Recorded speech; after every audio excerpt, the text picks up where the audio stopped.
K A തുളസി എന്ന ഞാൻ നിയമം വഴി സ്ഥാപിതമായ ഭാരതത്തിൻ്റെ ഭരണഘടനയോട് നിർവ്യാജമായ വിശ്വസ്തതയും കൂറും പുലർത്തുമെന്നും ഞാൻ ഭാരതത്തിൻ്റെ പരമാധികാരവും അഖണ്ഡതയും നിലനിർത്തുമെന്നും ഞാൻ കേരള സംസ്ഥാനത്തെ ഒരു മന്ത്രി എന്ന നിലയിലുള്ള എൻ്റെ കർത്തവ്യങ്ങൾ വിശ്വസ്തയോടും മനസാക്ഷിയെ മുൻനിർത്തിയും നിർവഹിക്കുമെന്നും ഭരണഘടനയും നിയമവും അനുസരിച്ച് ഭീതിയോ പക്ഷപാതമോ പ്രീതിയോ വിദ്വേഷമോ കൂടാതെ എല്ലാ തരത്തിലുള്ള ജനങ്ങൾക്കും നീതി ചെയ്യുമെന്നും ദൈവത്തിൻ്റെ നാമത്തിൽ സത്യം ചെയ്യുന്നു.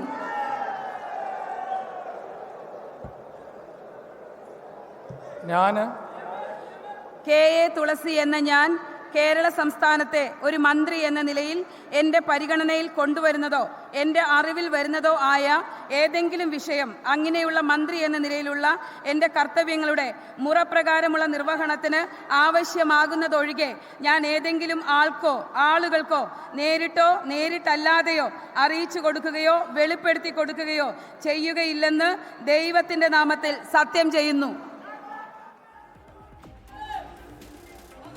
കെ തുളസി അധ്യാപികയാണ്. അധ്യാപക കൂടിയായ തുളസി ടീച്ചർക്ക് നിയമസഭയിൽ ഇത് ആദ്യത്തെ ഊഴമാണ്. ഇടതുകോട്ടയായ കോങ്ങാട് ആ മണ്ഡലം പിടിച്ചെടുത്താണ് തുളസി ടീച്ചർ നിയമസഭയിലേക്ക് എത്തുന്നത്. ആദ്യത്തെ ടേമിൽ തന്നെ മന്ത്രിപദവിയും അലങ്കരിക്കുന്നു. പിന്നോക്കക്ഷേമ വകുപ്പായിരിക്കും കെ തുളസിക്ക് ലഭിക്കുക എന്നുള്ളതാണ് വിവരം. എന്തായാലും സിറ്റിംഗ് MLA കൂടിയായിരുന്ന അഡ്വക്കേറ്റ് ശാന്തകുമാരിയെ പരാജയപ്പെടുത്തി ആ മണ്ഡലം രൂപീകരിച്ച ശേഷമുള്ള ചരിത്രമായി കൂടിയാണ് കെ എ തുളസി ഈ നിയമസഭയിലേക്ക് എത്തുന്നത്. ആദ്യത്തെ ടേമിൽ തന്നെ മന്ത്രിയാകുന്നു. KPCCയുടെ ജനറൽ സെക്രട്ടറി പദമാണ് അലങ്കരിക്കുന്നത്. നെന്മാറ NSS കോളേജിലെ അധ്യാപിക കൂടിയാണ്.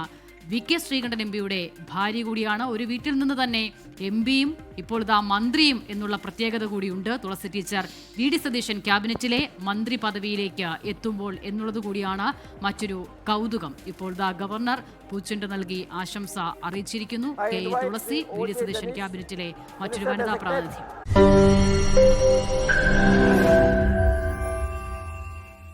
ലോകത്തെവിടെയായാലും ഏത് സമയത്തും 24 വാർത്തകളും ഓഗ്മെന്റഡ് റിയാലിറ്റി പാക്കേജുകളും എക്സ്പ്ലെയിനറുകളും വിശദമായി കാണാൻ ഞങ്ങളുടെ YouTube ചാനൽ നിങ്ങൾക്ക് സബ്സ്ക്രൈബ് ചെയ്യാം.